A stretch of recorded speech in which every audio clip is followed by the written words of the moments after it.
আৰু ইয়াৰ ন্যায় লাগিব, বিচাৰ নোহোৱালৈকে অসম প্ৰদেশ কংগ্ৰেছ কমিটি চুপচাপ নাথাকে। কালি এটা যথেষ্ট বৰ্বৰোচিত ব্যৱস্থা আছিল, ইয়াৰ এইটো নিন্দা কৰোঁ। অনাগত সময়ত তেওঁলোক সাৱধান হ'ব লাগিব। আপোনালোকক জনাবলৈ বিচাৰিছোঁ, সভাপতি মহোদয়, অসম প্ৰদেশ কংগ্ৰেছ কমিটি, বিধায়িনী দল, এআইচিচি আমি সকলোৱে মিলি অনতিপলমে 25 লক্ষ টকা তেওঁলোকৰ ঘৰত প্ৰদান কৰা হ'ব, তেওঁলোকৰ এইটো ফাৰ্ষ্ট ইনষ্টলমেণ্ট হিচাপে।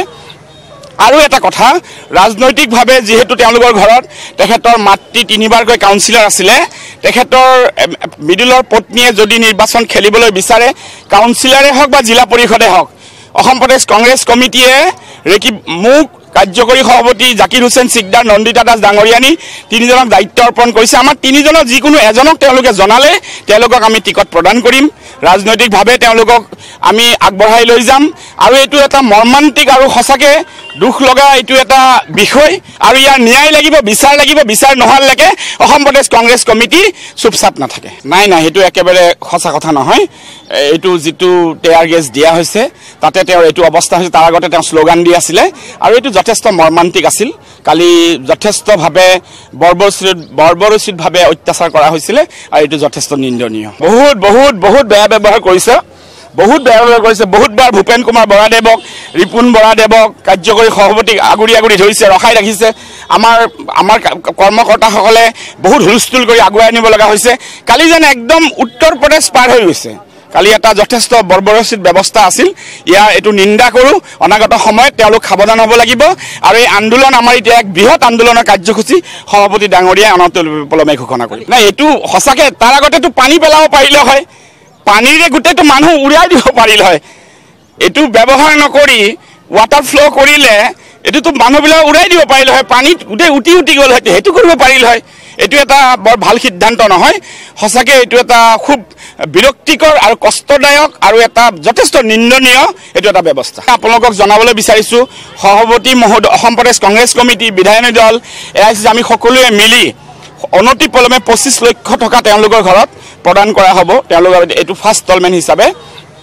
আৰু এটা কথা, ৰাজনৈতিকভাৱে যিহেতু তেওঁলোকৰ ঘৰত তেখেতৰ মাতৃ 3বাৰকৈ কাউন্সিলৰ আছিলে, তেখেতৰ মিডিলৰ পত্নীয়ে যদি নিৰ্বাচন খেলিবলৈ বিচাৰে, কাউন্সিলৰে হওক বা জিলা পৰিষদে হওক, অসম প্ৰদেশ কংগ্ৰেছ কমিটিয়ে মোক কাৰ্যকৰী সভাপতি জাকিৰ হুছেইন চিকদাৰ, নন্দিতা দাস ডাঙৰীয়ানী 3জনক দায়িত্ব অৰ্পণ কৰিছে। আমাৰ 3জনৰ যিকোনো এজনক তেওঁলোকে জনালে তেওঁলোকক আমি টিকট প্ৰদান কৰিম। ৰাজনৈতিকভাৱে তেওঁলোকক আমি আগবঢ়াই লৈ যাম। আৰু এইটো এটা মৰ্মান্তিক আৰু সঁচাকৈ দুখ লগা এইটো এটা বিষয়। আৰু ইয়াৰ ন্যায় লাগিব, বিচাৰ নোহোৱালৈকে অসম প্ৰদেশ কংগ্ৰেছ কমিটি চুপচাপ নাথাকে। নাই, সেইটো একেবাৰে সঁচা কথা নহয়।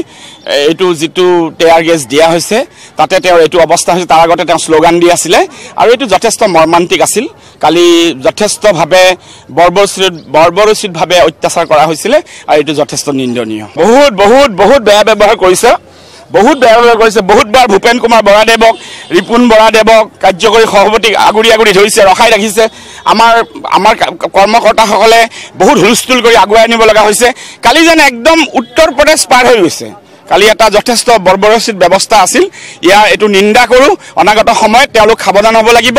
আৰু এই আন্দোলন আমাৰ এতিয়া এক বৃহৎ আন্দোলনৰ কাৰ্যসূচী সভাপতি ডাঙৰীয়াই অনতিপলমে ঘোষণা কৰি। নাই, এইটো সঁচাকৈ তাৰ আগতেতো পানী পেলাব পাৰিলে হয়, পানীৰে গোটেইটো মানুহ উৰাই দিব পাৰিল হয়।